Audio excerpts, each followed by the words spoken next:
Hello, it is me again, the Onim! In this video tutorial I will show you how to retexture Zig inside of Blender directly if you prefer to use that for retexturing. If you want Photoshop or Krita, watch the previous video and skip this video entirely. So in this tutorial I will use again the goat base as an example. However, this is also the deer base, so the goat and the deer base is the same thing. There's only cattle that is different. On the right side you will see the hierarchy, most likely, unless you edited something on the layout. In here in this corner you will see all the shortcuts and everything I'm doing. So I already explained in the previous video, but I will do it here too. Mouse wheel down, up and down, zoom in and out. Pressing it, you rotate around a camera, and shift press in the middle, you pan it around.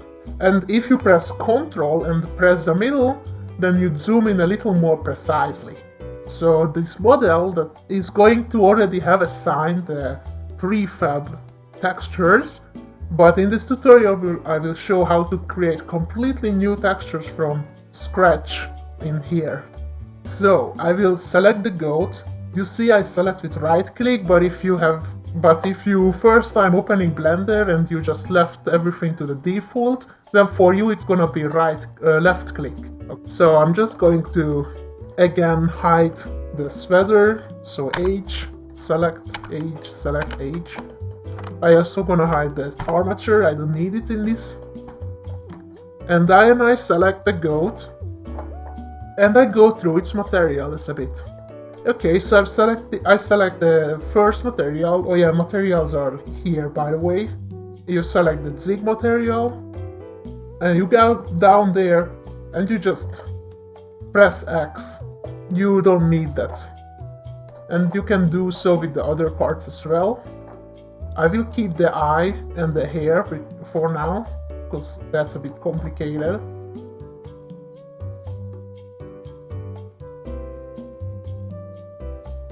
I will add Zig a completely new texture now. So I select Zig, new, and you set the size to anything you like. So for example, this is 4K. And then for the color,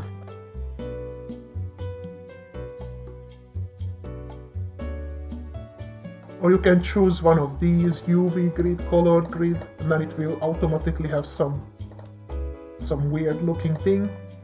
So I just put it all white, and up here in the image editor you will see it, Zig retexture in Blender. I would recommend you to already at this point go down to image and then save as, and you save as whatever you want to call it. So we're pretty much ready to retexture him already. So you select the goat. Up here you go from object mode to texture paint. If you don't see the side things menu, you can just either press T, hold the little arrow, and then it will appear. Choose the brush with F, you can resize it. If you have a tablet to draw with or something, and anything that has pressure sensibility, you can enable it here. This is the strength and this is the radius. Okay, so now you can start choosing a color, and you can start.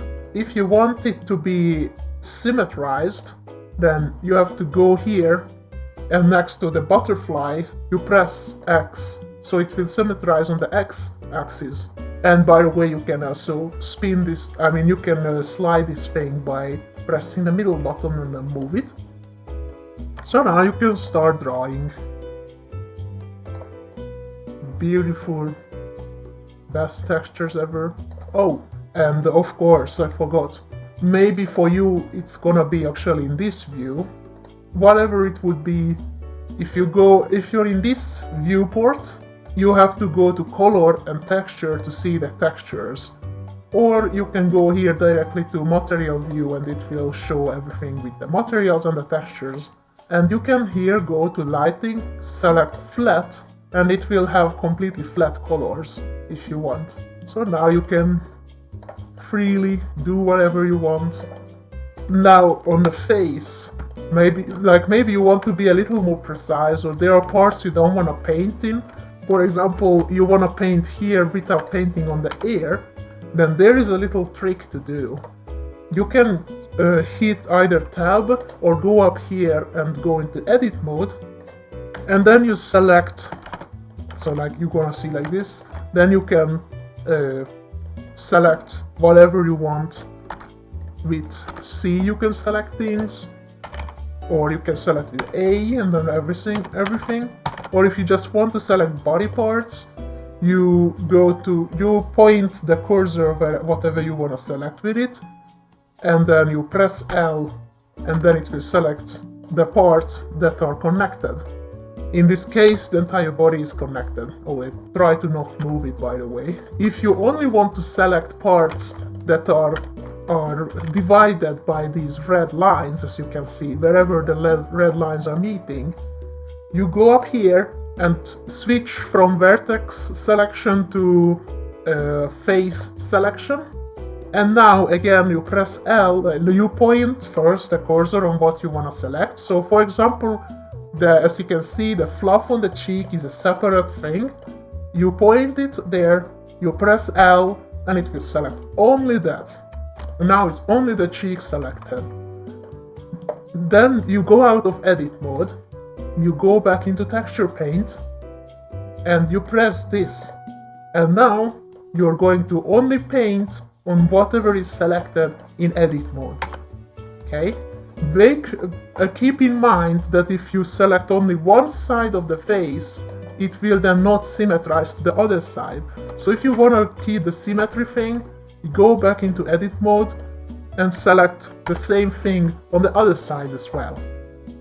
And then you go back, and now it will symmetrize, and it will only draw now on the fluff. You can also hide everything else if you just simply don't want to see them. You go up here to select and invert, or press Ctrl I. So I select that the selection is inverted, and press H. Don't worry, you didn't delete anything, you're just hiding it. And then you press A to select whatever is visible right now. You go back to texture mode and make sure that this is on. So now the other parts of the body are not in the way. And don't worry about the horn, they are a separate object. So you can't accidentally paint on it. Same with the earring. If they are in the way, then you go back into object mode. If you don't want to see them, you select it and press H. Select it, press H, so you don't see them and they're not in the way. You can go back and continue your texturing. Okay. Oh, by the way, Alt H. I'm sorry. If you wanna unhide everything, like let's say I select a few things and unhide, then you press Alt H to unhide everything. And you can do this directly in texture mode, by the way. You can also select directly in texture mode like this, but I find it a little bit annoying, so I think it's the best if you directly do it in here. It's easier. You can also here press C and you have this selection tool, or press B to have this kind of selection. And by the way, if you want to be able to select things on the other side too while doing this, or if you don't want to see the other side, then up here you slide this all the way to go to this thing to toggle or untoggle X-ray. When it's toggled, you're going to see and be able to select whatever is on the other side. If it's turned off, then you won't. This can be helpful if you, for example, only want to select a part of the body here. Like I only want to paint this part, but I don't want to paint the other side. Then before you select, toggle this thing off. And then you go into texture mode and you can now paint only on that part. When you're done, well, of course, also while you paint, I recommend you to always go here to image and every so often save, just in case, because Blender can sometimes crash. especially on laggy computers it can happen, and if it crashes it will not save anything, so you have to always have the save. So let's say I'm happy with this weird creation that looks like one of those pictures they show on at the therapy section. So now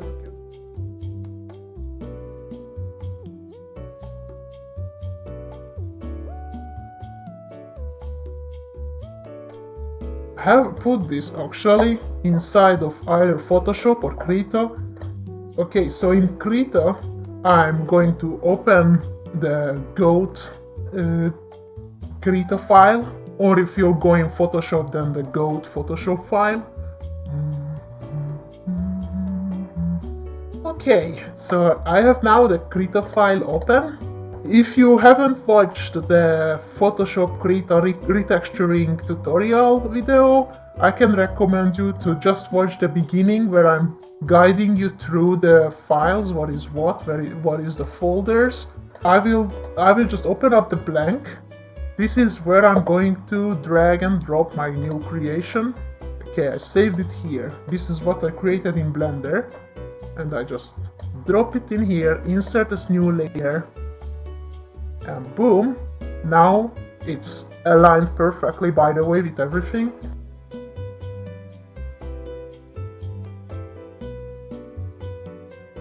If it's not under the shading and everything, or you put it accidentally wherever, just drag it and put it under the credit and the Zigfur. And why is that? Because like if you want to have this Zigfur texture over your textures, then you can then put it under it, and of course the credit, because when we were drawing here in Blender we didn't draw, like the credit would be otherwise covered by the white part of the paper. So anyway, you can turn off the guide and the UV and you're done. You have a shading over it, and you can then go into File, Export, and you export it as PNG. Or if you're in Photoshop, you can save as PNG, or export save for web and then PNG. I recommend PNG. You can use JPEG if you prefer, of course. And it's that easy. And of course, whatever else you wanna retexture on Zig, like let's say you wanna retexture the horns, then of course the horns have the same material as the hooves. Actually, if you want to retexture the horns, then you have to go into horns, and you can just directly go into texture mode and be able to texture already. Right now it's purple. Purple, by the way, when you see this either in Blender, video games, Unity, this purple color always means that textures are missing. And indeed, textures are missing because, as you can see on the hooves, there is not a single texture, so I have to create a new one. So that's it. It's not too complicated, I hope. Actually, maybe it's even easier here than in Photoshop. Like, some complications that can happen is that it's not as precise as you can do it in Photoshop or Krita. Also the brushes are in Blender, I think. And then you of course export it and export this, and then you can import it into Unity and have your avatar retextured just like that.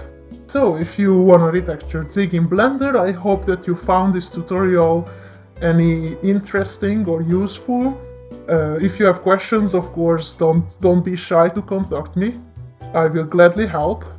So anyhow, have fun, get creative, and see you in the next one.